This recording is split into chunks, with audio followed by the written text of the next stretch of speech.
এটা আর মেনে নেওয়া যাচ্ছে না। বস, আপনি খালি অর্ডার দেন, কি করতে হয় আমি দেখতেছি। জি বস, আমরা তৈরি আছি। তোরা তৈরি থাক, লাগলে তোদেরকে আমি বলবো। ভাই ওই যে আসতেছে। ওই এদিকে আয়।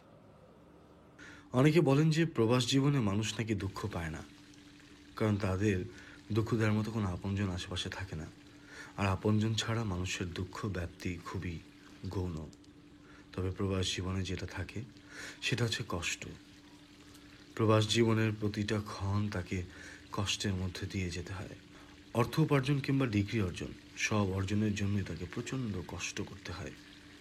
এর মধ্যে হাড় ভাঙা খাটুনি তো আছেই, পাশাপাশি খাবারের কষ্ট যে কী পরিমাণ ভয়াবহ তা আমি এই 7 দিনে হাড়ে হাড়ে টের পেয়েছি। মায়ের হাতে মমতা মাখানো রান্নার স্বাদ তো দূরের কথা, রাস্তার পাশে কড়া ঝালের ডিমের তরকারির স্বাদও এখন মনে হচ্ছে অমৃত। মাত্র এই 7 দিনেই বিদেশি রান্না খেয়েই খাবারের স্বাদ জিনিসটা ভুলতে বসেছি। এ কি মিরাকল! খাবারের কথা স্মরণ করতে করতে দেখছি মাছের ঝোলের ঘ্রাণ যেন নাকে এসে বিঁধল। আহা, এই ঘ্রাণ কত পরিচিত, কত আপন মনে হচ্ছে। না, এর উৎস খুঁজে বের করতেই হবে। আমাকে আর বের করতে হলো না, মাছের ঘ্রাণই আমাকে হুইসেল বানিয়ে দিয়েছে। আহা, কতদিন পর! মাছটা বিদেশি না দেশি তার থেকেও বড় কথা, মশলা মাখানো ঘ্রাণে একেবারে দেশি আবহ।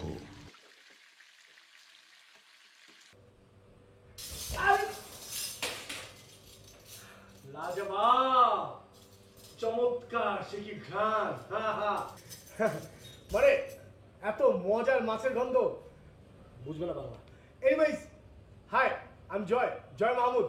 কে আপনি? আমি আপনাকে চিনি? ও মা, দেশি নাকি?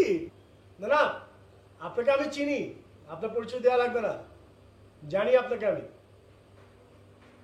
হোটেল বয় বলেছে আপনি হচ্ছেন হেলেন অফ নেপাল। কি ঠিক বললাম না? আরে আমার হচ্ছে কুকুরের স্বভাব, বুঝতে পারলেন? হ্যাঁ, একদম টাটকা মাছের ঘ্রাণ। এই ঘ্রাণটা পেয়ে রুম থেকে যখন বেরোলাম, এই গন্ধ নিয়ে একদম সিঁড়ি বেয়ে সরাসরি এখানে। মানুষ বলে না, যায় দিন ভালো আসে দিন খারাপ। 2 সপ্তাহ যাবত আছি এই নেপালে অফিসের কাজে। নেপালি খাবার খেতে খেতে এখানকার যে মশলা, বিরক্ত হয়ে গেছে। আর এতদিন পরে এসে আপনার এই ঘ্রাণ পেয়ে, মানে আপনার মাছের রান্নার যে ঘ্রাণ, একদম মনে হচ্ছে বিলের মাছ। হারিয়ে গেলাম, বিশ্বাস করেন। আর থাকতে পারলাম না, তাই ছুটে এলাম। গ্রামের ছেলেবেলার কথা, একটা ব্যাপার আছে না? আচ্ছা, আপনি এত কথা বলছেন কেন? আপনার কাজ নাই কোনো? আরে আছে তো, আজকে ফ্রি, সে কারণে আমি বেরোলাম যে কোথাও যাই। পরে দরজা থেকে বেরোনো মাত্রই আপনার ঘ্রাণটা শুনে কুকুরের মতো চলে এলাম। আপনি কি বাঙালি নাকি?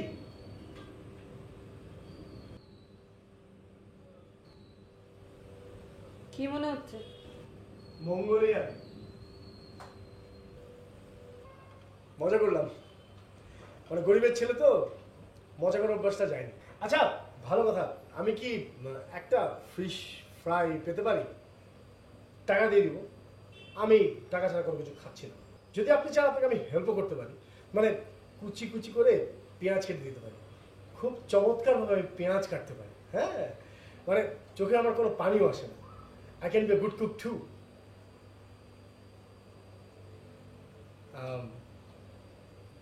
বিরক্ত হচ্ছেন না? ঠিক আছে, দেশি, ভালো থাকেন, বাই।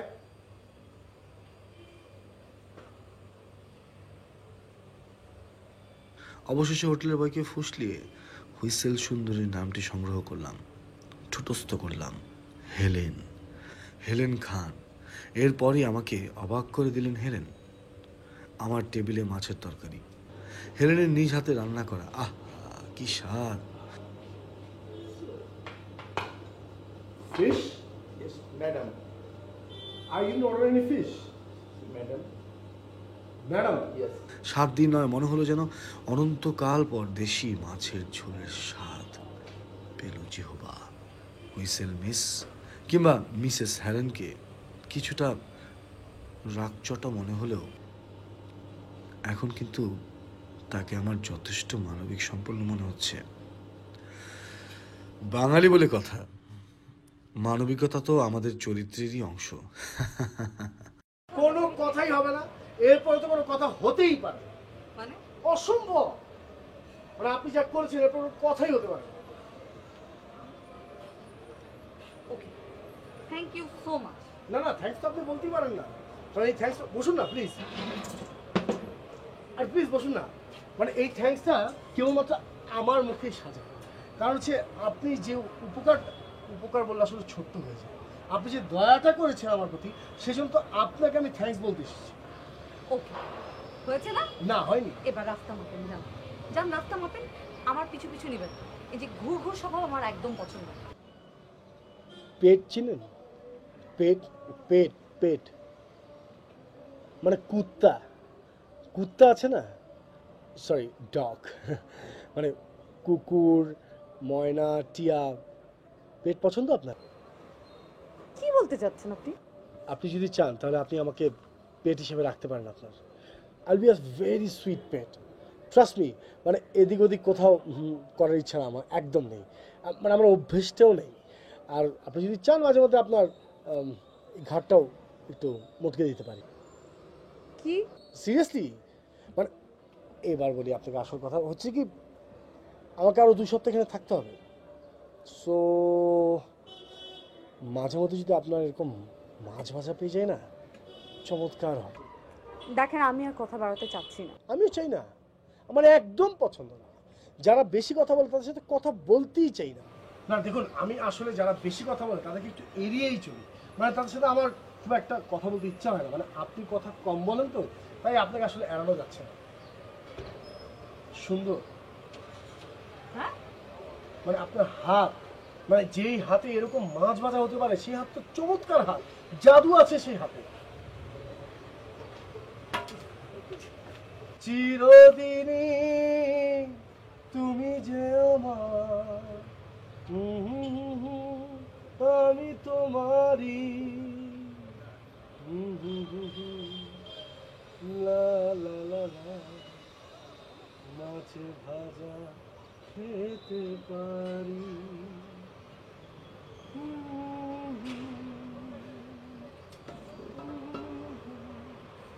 সময়টা আমার ঠিক অনুকূলে যাচ্ছে না, একেবারেই না, একেবারেই না। না হলে এতদিন ধরে নাছোড় বান্দার মতো লেগে আছি, অথচ আমাকে পাত্তাই দিচ্ছে না। কোনোভাবেই কি ইমপ্রেস করা যাচ্ছে না। কি রহস্য মানবী তোমার মধ্যে।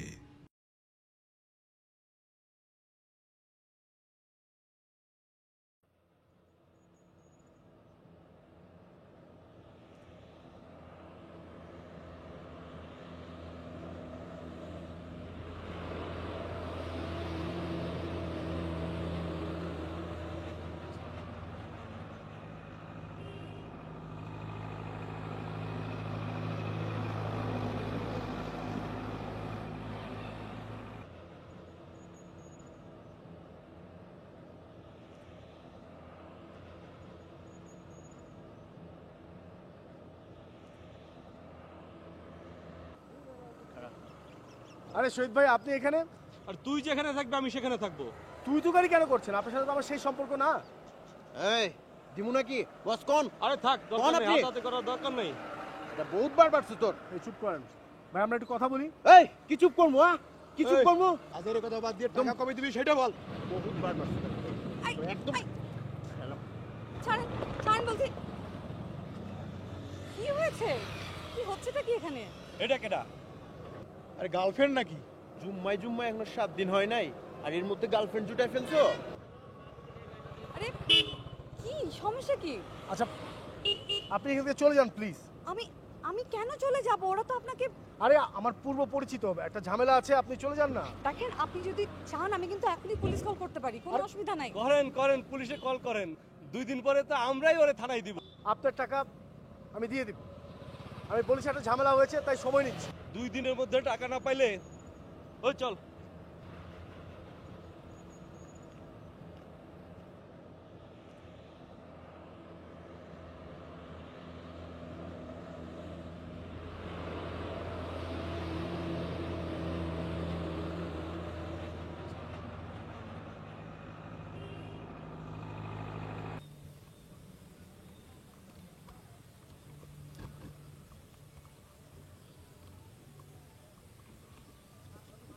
আপনি আমাকে নিয়ে হয়তো কি না কি ভাবছেন।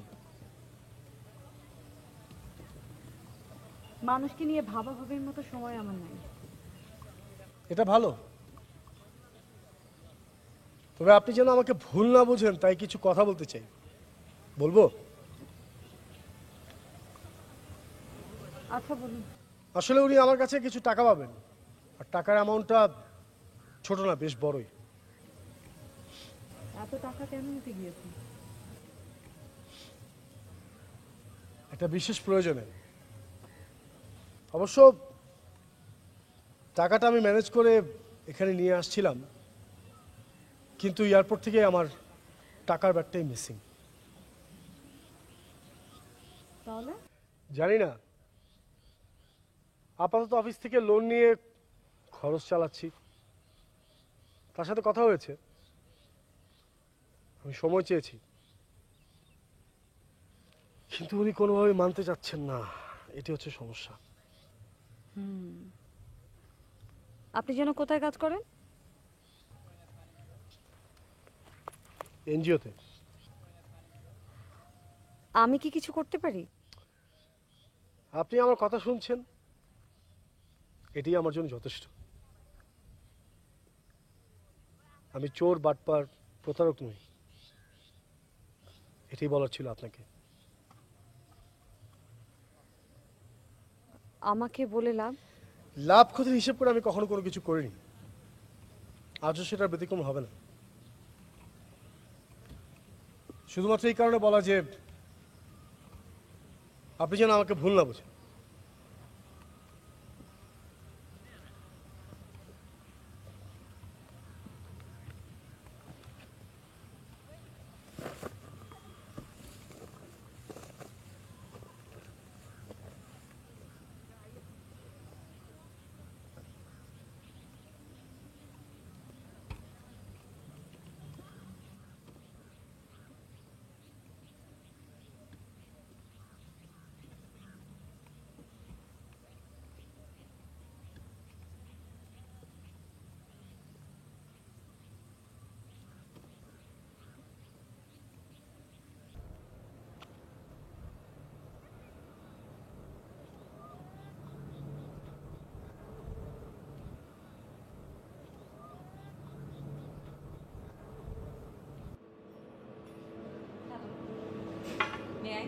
Yes please. আপনাকে আজকে আমি দেখেছি, রাইট? Sharp memory. জয়ের কাছে আপনি টাকা পাবেন না? সে কবে ওর সৎ বাবা আমার কাছ থেকে টাকা ধার নিয়েছে, দেবার নামই নেই। সৎ বাবার ঋণ শোধ করবে ও? ওই তো নিজে থেকে বলেছে। কিন্তু ও তো বলেছে ওর টাকার ব্যাগটা মিসিং হয়ে গিয়েছে। তো আমি কি করব? একটু ধৈর্য ধরতে পারছেন না? জয় যখন বলেছেন যে দেবেন, তার মানে তো দেবেন। না দিলে তো আপনাকে বলতো না। আপনি ওর কে হন? ধরে নেন বন্ধু। এরকম বন্ধু কত দেখলাম। যান নিজের কাছে যান।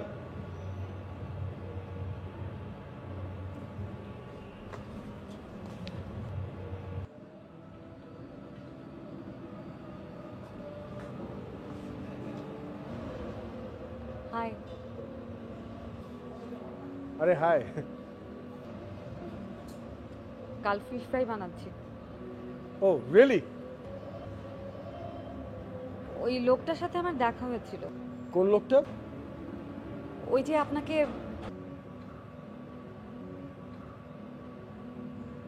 ও আচ্ছা, শহীদ ভাই। টাকাটা তো ধার নিয়েছে আপনার সৎ বাবা, তাই না? আপনাকে এসব বলেছে? ভুল বলেছে? না, কিন্তু মানুষ নিজের বাবারই ঋণ শোধ করে না। আপনি সৎ বাবার ঋণ শোধ করছেন। নইলে যে লোকটা কবরে কষ্ট পাবে।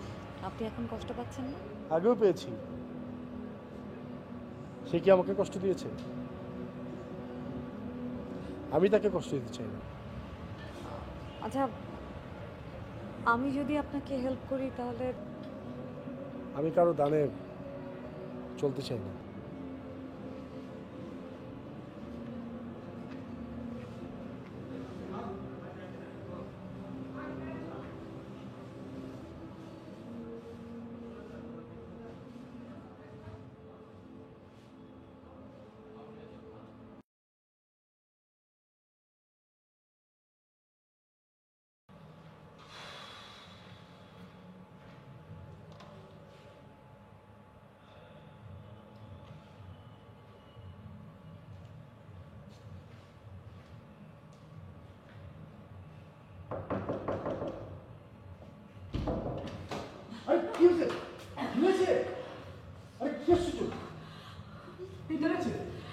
কেউ একজন ছিল। কে ছিল? আমি জানি না, আপনি জানেন না মানে? আপনি শিওর কেউ ছিল এখানে? আমি শিওর কেউ একজন ছিল। দাঁড়ান, আমি তাহলে রেজিস্ট্রেশন কমপ্লিট করে আসি। না না, দরকার নেই, আমি এখন ঠিক আছি। আচ্ছা ঠান্ডা মাথায় ডিসিশন নিতে হবে। আচ্ছা ফাইন, আমি রুমে আছি, আপনার যদি কোনো কিছু লাগে তাহলে আমাকে বলবেন। আর ঘাবড়াবেন না, আস্তে আস্তে। ঠিক আছে, ঠিক আছে, থ্যাংক ইউ। প্লিজ আপনি ভেতরে যান। শান্ত।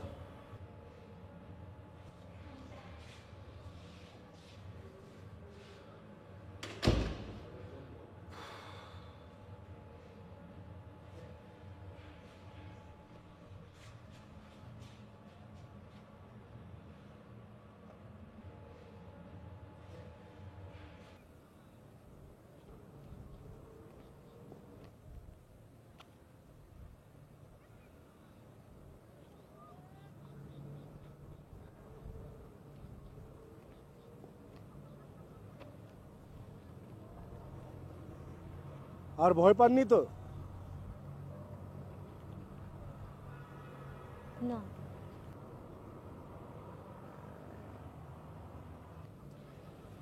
আপনার টাকার ব্যবস্থা হয়ে গেছে? হ্যাঁ হ্যাঁ, হয়েছে একবার। কিভাবে? হয়েছে একটা ব্যবস্থা। সেটাই তো জানতে চাচ্ছি। আপনার কি ধারণা আমি চুরি কিংবা ডাকাতি করে? আপনি আপনার কিডনি বিক্রি করে টাকার ব্যবস্থা করেছেন, আপনাকে হোটেল বয় বলেছে। কেন যে ছেলেটাকে কথাটা বলতে গেলাম, এখন গাল ফুলে সবাইকে বলে বেড়াচ্ছে। আপনি কি পাগল হয়েছেন? অনেকটা তাই। আমাদের এনজিওর এমডি, ওনার একমাত্র ছেলে মৃত্যুশয্যায়, দুটো কিডনি ড্যামেজড। যে কোনো মূল্যে উনি কিডনি ব্যবস্থা করতে চান।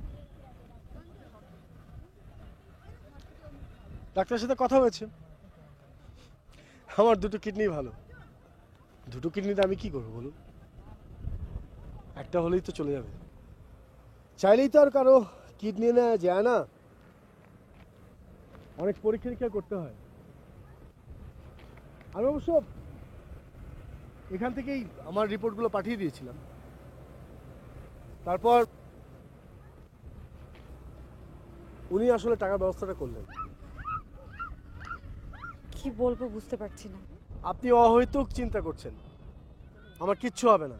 না হলেই ভালো। আপনার কোনো একটা গোপন কষ্ট আপনাকে তাড়া করে বেড়াচ্ছে, আপনি না বললেও আমি বুঝতে পারি। ফালতু কথা বলবেন না প্লিজ। আপনি চাইলে শেয়ার করতে পারেন। আমি চাই না। বন্ধু ভাবলে হয়তো নিশ্চয়ই চাইতেন।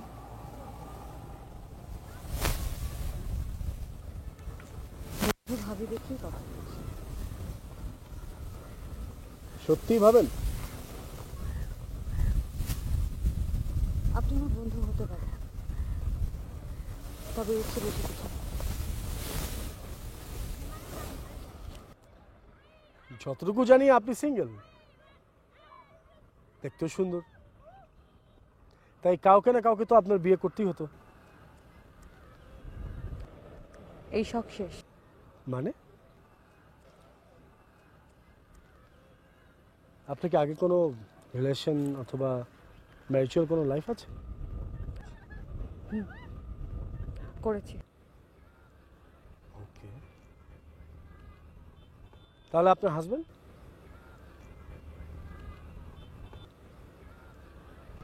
আপনার সাথে পরিচয় করিয়ে দিতে হবে? আপনি কিন্তু এখন রাগ করছেন। হ্যাঁ, রাগ করেছি, কারণ এত প্রশ্ন আমার পছন্দ না। বন্ধু হতে চেয়েছেন, বাস অতটুকুই থাকুন, এর চেয়ে বেশি কিছু জানতে চাবেন না।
হয়েছে আপনার?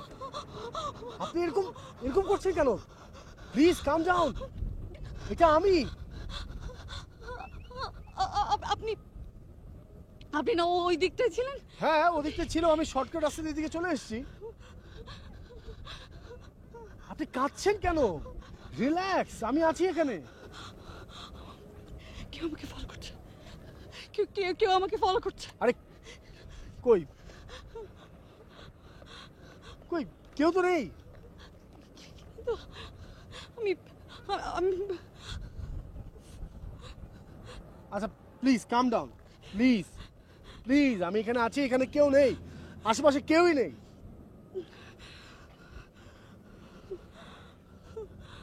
আচ্ছা চলুন একসাথে ফেরা যাক, চলুন।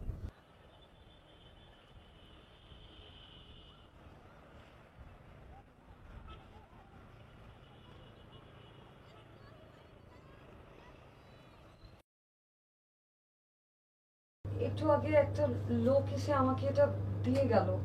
ওই দিন যে টাকার জন্য মারামারি করতে এসেছিল তাদের মধ্যে একজন। আরে তাদের সাথে আপনার কি সম্পর্ক হবে? জয়, আমি জানি না। আচ্ছা সাবধান, আপনি শুধু শুধু ভাবছেন কেউ হয়তো আপনার সাথে মজা করেছে। না, এটা মজা না। আমার কেন যেন মনে হচ্ছে সামনে খুব একটা বড় বিপদ আসছে।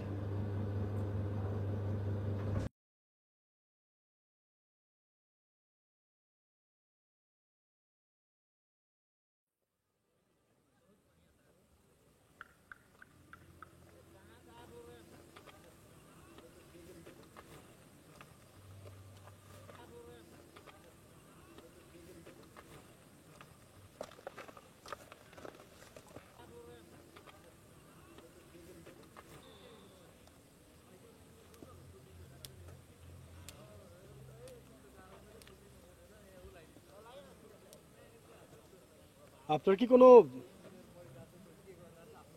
শত্রু আছে যে আপনাকে সাবধান করতে চায়?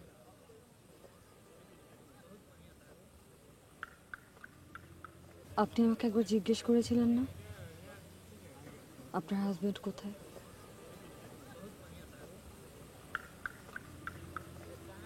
আপনি যদি না চান তাহলে বলা দরকার নেই, জাস্ট ফাইন। আমি ওই লোকটাকে নিজ হাতে খুন করেছি। কি? সরি, হ্যাঁ, hello, yeah, I'll be back, sure, yeah, okay, thank you, yeah, sorry, ওই আমার হোটেল থেকে লন্ড্রির কাপড়গুলোর জন্য ফোন দিয়েছিল। হ্যাঁ প্লিজ বলুন না। যদিও ওর মৃত্যুটাকে আমি দুর্ঘটনা বলে চালিয়ে দিতে পেরেছি, তাই আইনের হাতে আমি বেকসুর খালাস। আর তাই আপনি নিজের কাছ থেকে পালিয়ে বেড়াচ্ছেন? জানি না। নিশ্চয়ই আপনি পালিয়ে বেড়াচ্ছেন, তাহলে এভাবে বিদেশে একা একজন।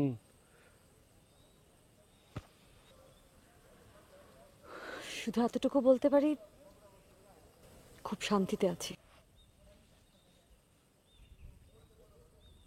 আপনি অনুতপ্ত নন? না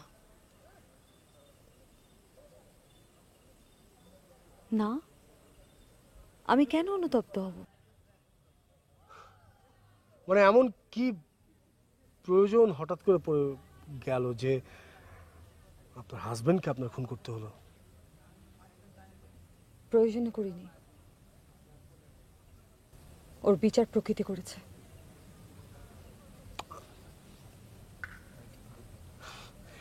ঠিক বুঝলাম না। ভালোবেসে বিয়ে করেছিলাম আমরা, পরিবারের অমতে। শুরুতে সব কিছু ঠিকঠাক ছিল,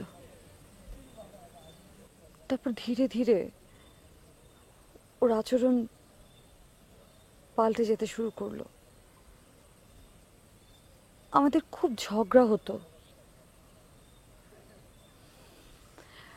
রোজ ঝগড়া হতো। এমনকি ঝগড়ার সময় ও আমাকে গায়ে হাত তুলতে দ্বিধাবোধ করতো না। তারপর আস্তে আস্তে আমি জানতে পারলাম যে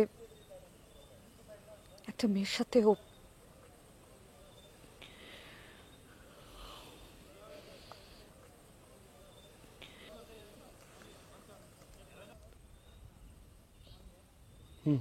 বুঝতে পেরেছি।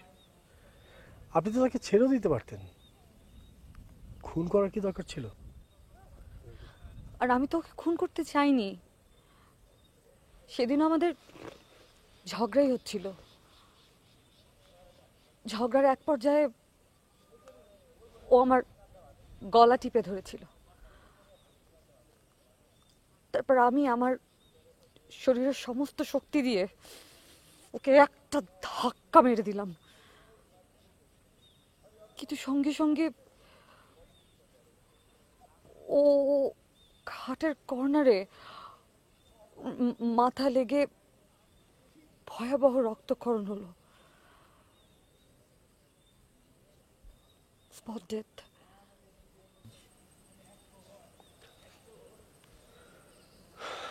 তার প্রতি রাগ, ক্ষোভ আপনার কিন্তু এখনো কমেনি।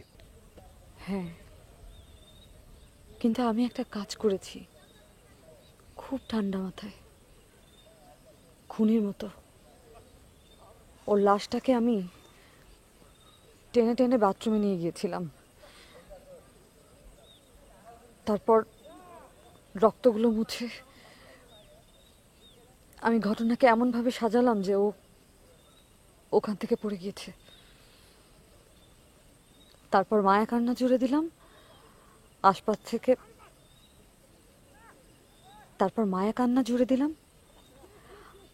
আশপাশ থেকে পাড়া প্রতিবেশী আসলো, সবাই ধরে নিল ইটস অ্যান অ্যাক্সিডেন্ট।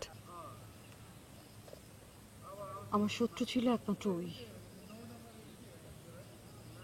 কিন্তু এখন তো বেঁচে নেই।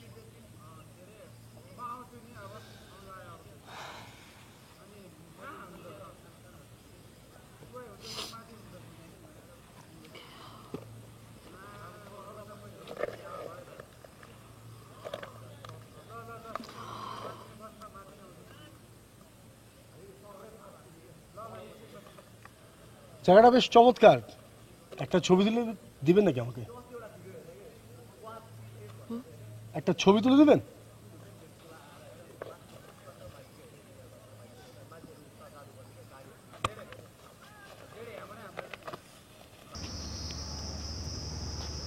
জয়, জয়, এটা ওই ছেলেটা না, ওই যে যেদিন আমাকে শিকড় দিয়ে গিয়েছিল? আপনি শিওর? আমি শিওর।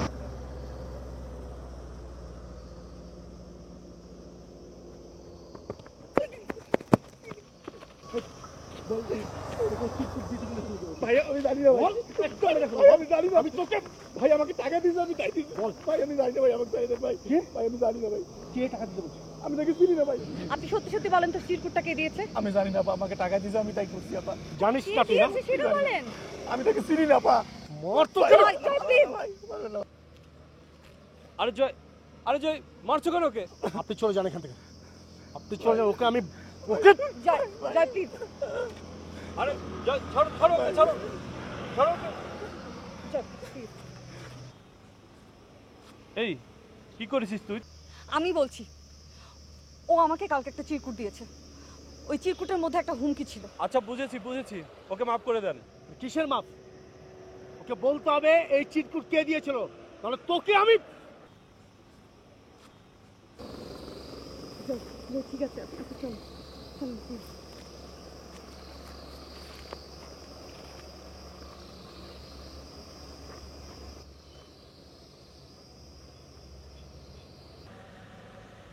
লাগছে? না ভাই, কিছু হয়নি।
সরি, পারমিশন ছাড়াই রুমে ঢুকে গেলাম। অসুবিধা নেই, আমার 2 মিনিট সময় লাগবে। ওকে।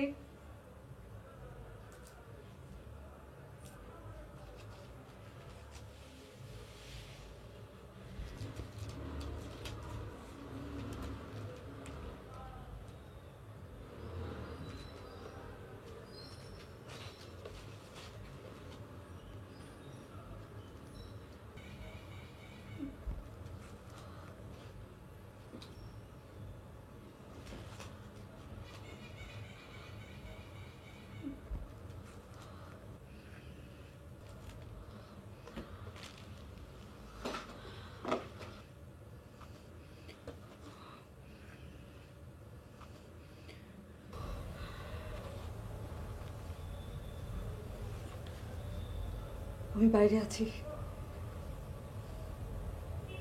আশা করি যা বলবেন সত্যি বলবেন।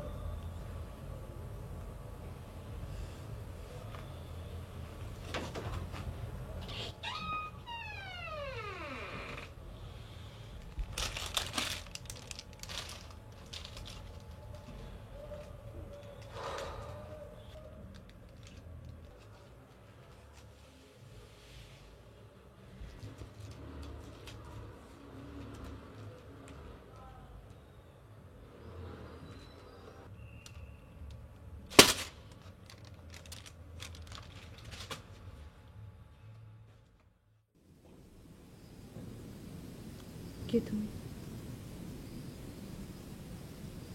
Private detective.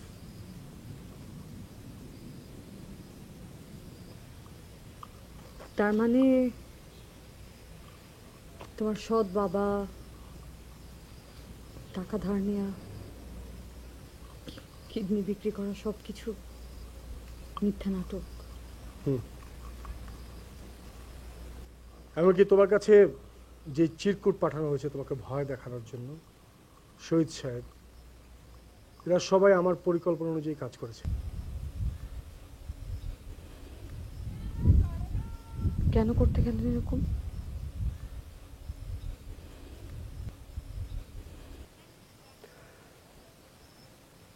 যে সত্যটা আর কেউ জানে না। আইনের চোখে ফাঁকি দিয়ে আপনি এখন এখানে আছেন, তবে আপনার হাজব্যান্ডের ফ্যামিলি ওরা সবাই এখনো মনে করে যে আপনি হত্যাটা করেছেন, আপনি হত্যাকারী।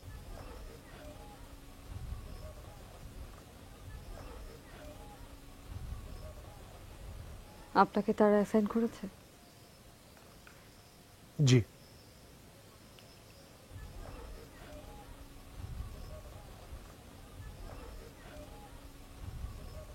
তারা চেয়েছিল যে করেই হোক আপনার মুখ থেকে যেন আমি খুনের কথাটা স্বীকার করাতে পারি।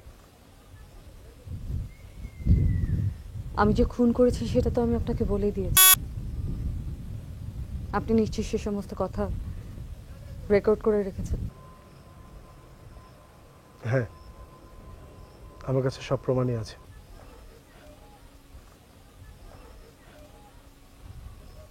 এখন সাজা দেবেন আমাকে, ধরে নিয়ে যাবেন?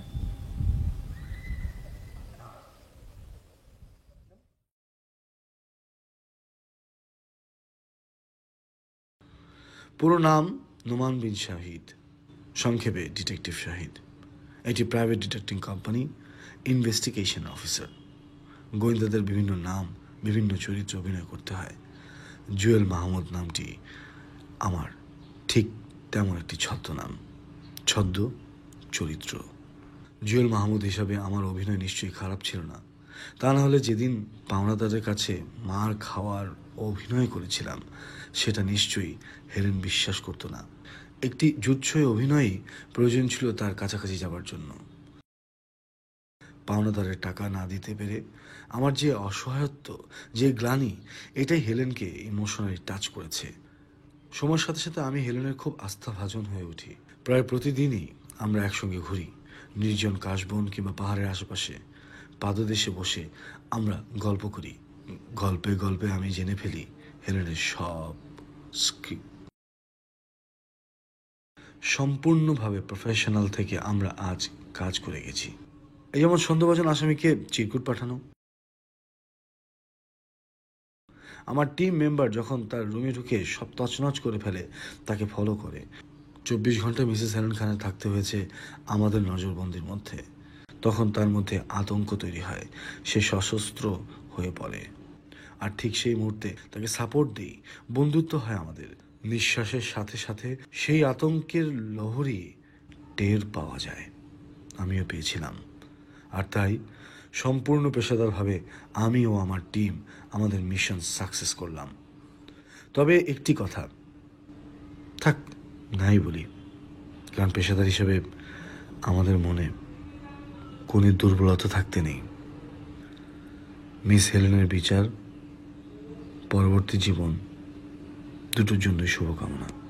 আমিও আমার টিম একটি মিশন নিয়ে নেপালে এসেছিলাম।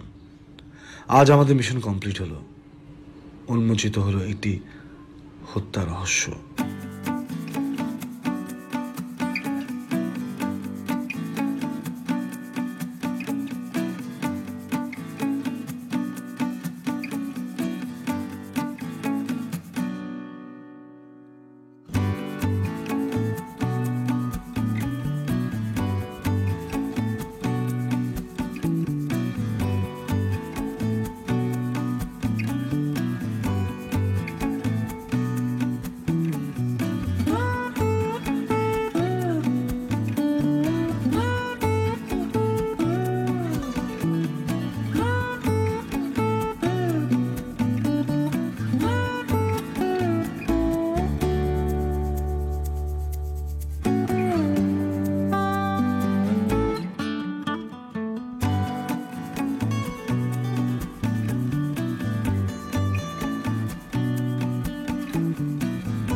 For more updates, subscribe and press the bell icon on YouTube app and never miss another update.